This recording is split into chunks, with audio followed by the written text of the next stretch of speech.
Titan Quest 2 is going into early access this winter, and a lot of people have never played the first one, so they are probably wondering what is that game and why should I look forward to it?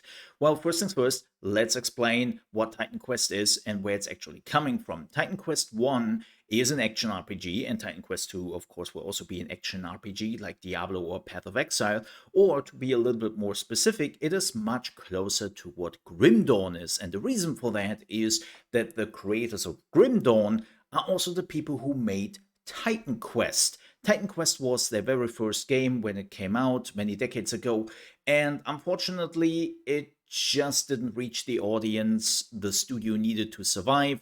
And then the publisher THQ also folded, and both the developer and the publisher disappeared, and with that, the Titan Quest IP. Thankfully, the people who made Titan Quest recovered from that. They started their own new studio, they started a Kickstarter campaign, and the rest is history with the success Grim Dawn has achieved. Wait, so does that mean that the Grim Dawn studio is now working on Titan Quest 2?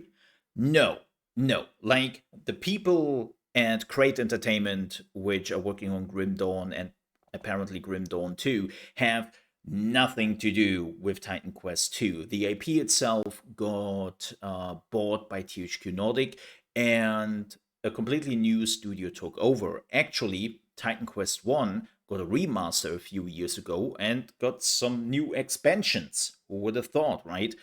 And so apparently that was successful enough that they said, you know what? Let's make a second one. Let's make Titan Quest 2. And by the way, what you were seeing here in the background is from the official Gamescom demo. And the two people on the side are the developers which are showcasing the 40-minute demo. If you want to check it out yourself, a link is down below in the video description. But we finally got some gameplay here, and we finally see a little bit more what Titan Quest 2 will be. And the good news is, it seems like they are really interested in catering to the old Titan Quest fans, right? We will see the talent trees from Titan Quest 1. There will be no classes, like in Titan Quest 1, and you're basically creating your own class, like, well, again, in Titan Quest and in Grim Dawn, that you are taking two talent trees and you're mashing those two talent trees together, and this will then be your class, or it will be a complete disaster and you have to start from the beginning. I don't know if they're allowing you to actually switch out the talent trees this time. Like, keep in mind, that's not possible in Grim Dawn, and that was also not possible in Titan Quest. Like, you were stuck with the talent trees. So we will see what they are doing about that. But that is definitely back. What they did add, though, and I found that very interesting, is you can still put multiple points into a talent, right? Like you always could. But this time you're not just increasing the stats by doing so, but you are also unlocking perks for the talents. They showcase that in the video, that your normal attack can then be ice infused, and when you're reaching like 50% of the health of the enemy, they would explode in an ice nova. And you can take a certain amount of perks with you, so you are getting more perks than you can actually take with you with a talent. So let's say you choose the auto attack again, and you have 6 perks to choose from, but you will only have enough points to actually take 3 perks with you, so you have to make a few decisions there, which I always find fascinating and interesting because it gives you a lot of build value. Also, what I immediately noticed is when they showed the interface, and more importantly, they showed like all the stats on the items, that they're really explaining you what those things do. I am always so frustrated in a lot of RPGs and ARPGs when they are throwing stats at you and you are just like, okay, what am I supposed to do with this number? Hey, this armor piece gives you 20 armor. Okay, what's that in, like, damage reduction? Like, does it protect me from magic? Does it like only do a certain thing? Like, explain to me what 20 armor means. And they don't most of the time. You have to figure that out, or you have to go to YouTube or something like that to actually get that information. Good news is, in Titan Quest 2, they're actually explaining it to you. Like they are telling you this is 20 armor and 12 armor is against slash damage, while 8 armor is protecting you against piercing damage. And then they're also telling you, okay, in total, there will be a damage reduction of 20 points or slash and piercing damage and all that. And then they are also having like a huge information in the character overview where they're telling you like all the details of what a stat does. And I love that. It is so freaking important to understand what your character does, and always infuriates me when games are not doing that. I know that's some nitpicking, and I know that some people don't care. The only thing I think a lot of people care for is damage number goes up. But for somebody who does theory crafting, who does some deep dive into the mechanics, it's always great to see those things making it easier for me, right? They also talked a little bit about the whole enemies, right? So they are, of course, enemies in the game, duh. But some of those enemies can belong to a group, right? To a faction.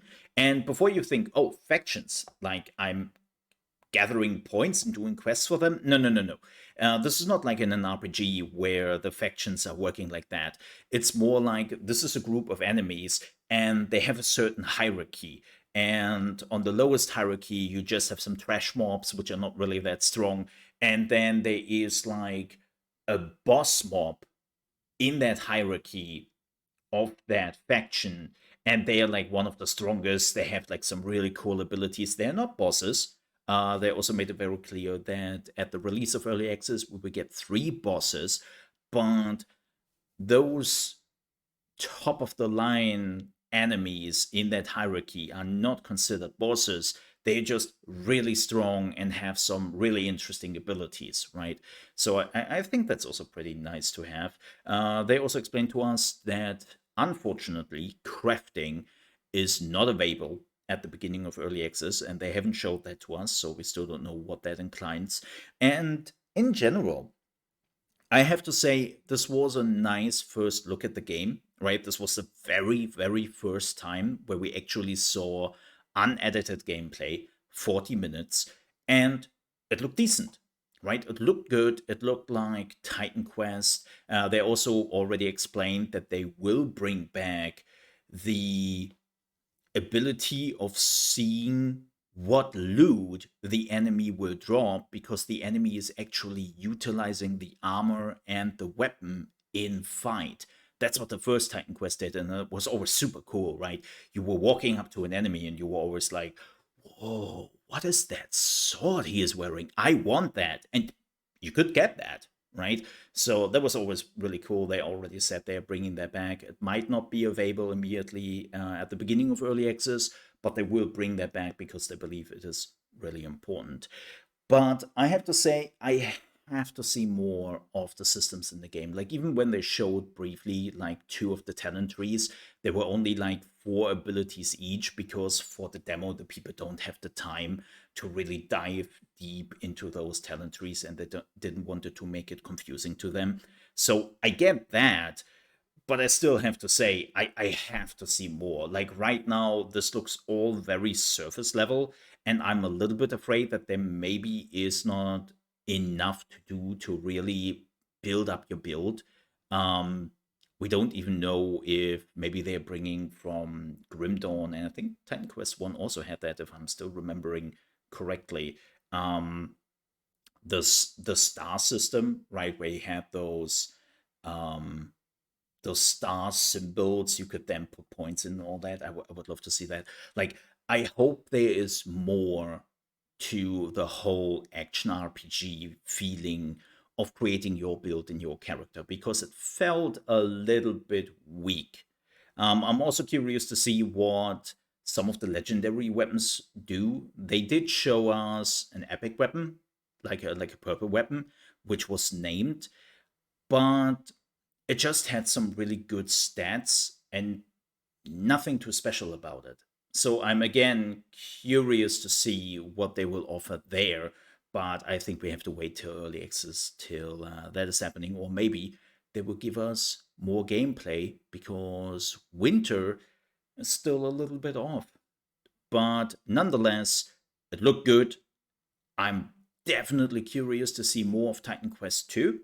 And it seems like we are back in the golden age of action RPGs. With that said, thank you so much for watching. If you enjoyed this video, please leave a like. And also don't forget, if you want to see more RPG videos and survival games, to subscribe to the channel, because that's what we are focusing on here at the Mole RP channel. And with that said, thank you so much for watching. Stay safe. Bye bye.